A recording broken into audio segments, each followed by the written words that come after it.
Yep, I'm Manga King. This is my chapter review of Kagurabachi, chapter 52. Now, last chapter, we got to meet one of the sword bearers, the blind guy. We learned that he's a very fast type of swordsman and probably one of the top sword bearers in the series. We also ended the chapter with him basically defeating all his enemies and basically kind of like pleading that he might end up in, not pleading, but basically saying he's going to hell basically.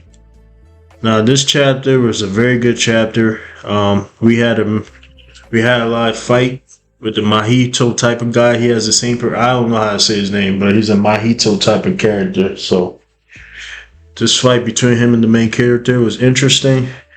We learned a little bit about his mindset throughout the chapter, and we also see the planning of the main character throughout the chapter too. So, anyways, the chapter started off with the main character talking about how the Hashuko in the last 4 years started to change their methods. So they used to be like, I won't say docile, but they didn't do anything for the past. I think the war was 8 years ago, probably however long. And the Hashuko in the last 4 years started becoming more active, more aggressive with their methods. And 3 years ago, we getting timelines now. 3 years ago is when the Hashuko decided to kill the previous owner of the Cloud Gadra, the one before they gave Sojo so the only reason Sojo was able to use the Cloud Gadra is because his Shoko basically were able to kill the owner of the previous Cloud Gadra. They gave his name. What's his name? Kanashigo Rauko. No, actually, no. Kanashigo Haruko is the main character dad's name, and they never gave the Cloud Gadra name, bear name, so I guess I was wrong about that. Anyway, so their main character, between him and the girl, they're basically strategizing on how they can defeat or can break this pattern of figure out stuff on the Hashuko, and basically this fight is the opportunity for them to basically break that pattern and figure out more information on the bad guys, the Hashukos. So basically we just have this, most of this chapter is just basically the main character trying to fight the Mahito character, and throughout the fight we see the guy say basically tell the main character he's 18, that he first learned about killing at the age of 3, which is wild to me. At 3 years old, you're already thinking about killing people. And basically, he said kids his age weren't like him. Basically, trying to relate with the main character. He basically said, up to now, I never had anyone my age that could serve my peer.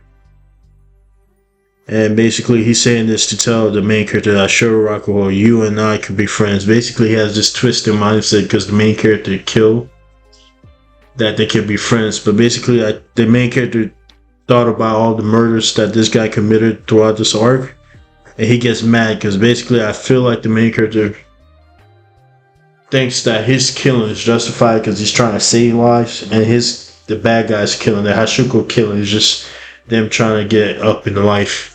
So he got mad, he tried to attack him, and just see a bunch of people jump at him. And basically, the main character yelling to him, like, don't dare you equate me with you and your deeds. So basically saying that he's basically telling the main villain right now, like, yo, don't compare me with you. I'm doing it for the good of the people you're doing to whatever your guys' plans are, but it's not good.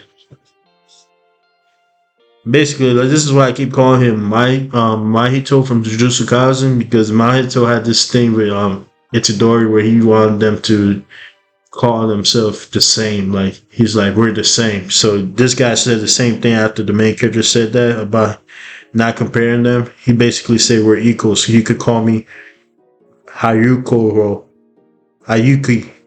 Man, what's up with these names? Can they give them easier Japanese name? And you just see him clap, and you just see a bunch of like paper. And the funny thing about this, he disappeared on the middle of the fight to go to like a stage type of thing. which is having like basically a conversation, like a regular conversation with a random person in the uh, audience, basically saying, explaining the show to this guy, and then he gets bored very quickly. Like he's like explaining the show to the guy, but he's like it's boring. But the guy, the whole time you're looking at the guy he's talking to, he's kind of like looking at him weird. And I didn't get it at first when I read it, but then the random guy, the unknown name guy, basically told the guy, the Mahito character, "Yo, your stomach." Which I forgot about it, because if you remember, the fight started off with the main character stabbing him out of the train. So I completely forgot that he should be injured, but I guess they're reminding us that he's injured.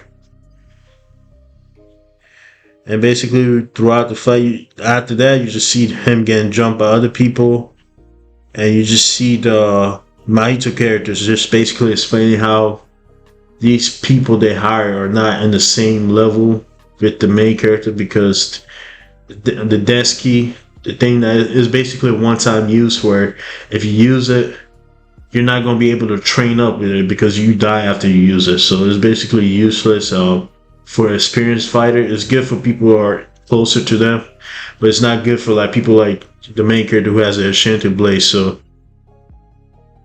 it's kind of hard for the bad guys to use it as a equalizer, because you're basically killing your forces by using the Desky.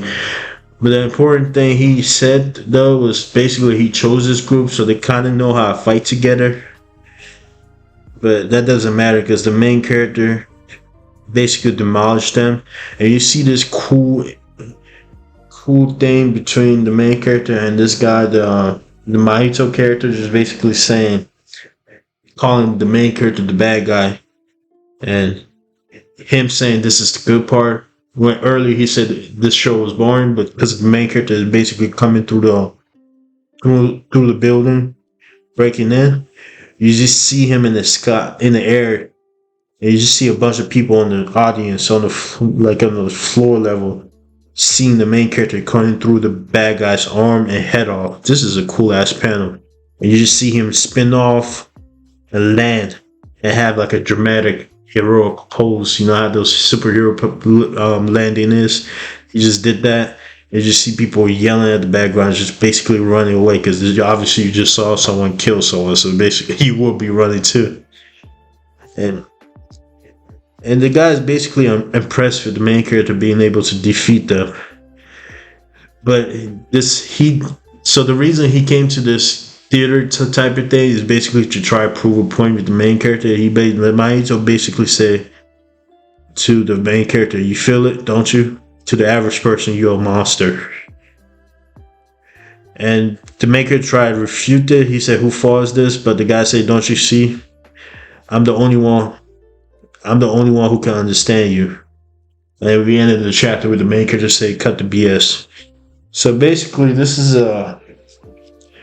I told you, this is basically a Mahito versus Itadori type of situation conversation.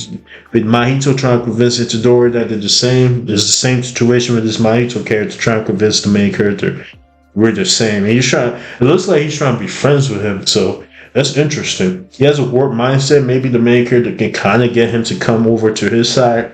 Probably not this arc, probably in the next arc. But it'd be interesting to see that.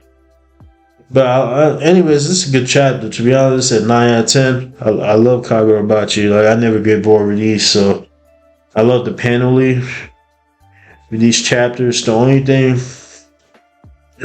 I had to give a problem with it, Kagurabachi, is sometimes when you're a background character, you can feel it. Like, the designs are not that good for the background characters. Like, they kind of look ugly, but for the main part, that's fine, but hopefully they can work on that.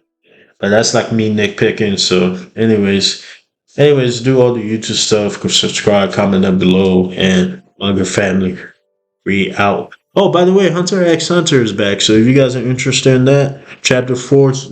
I'm about to waste you guys' time, but chapter 401 came out, and If you guys don't want to hear spoilers, time to click off the videos. Basically, we learned that Beyond Natural has a granddaughter and basically probably like 12 kids or something, like more than 10. And basically, that one of the princes or Beyond Natural's son or something, son or daughter. But that's interesting to learn. Then like we start off Hunter x Hunter with a big band, so hopefully you guys go check out that. Go read that. If you guys want me to review Hunter x Hunter, I'll do that too. But anyways, manga family, we are finally out.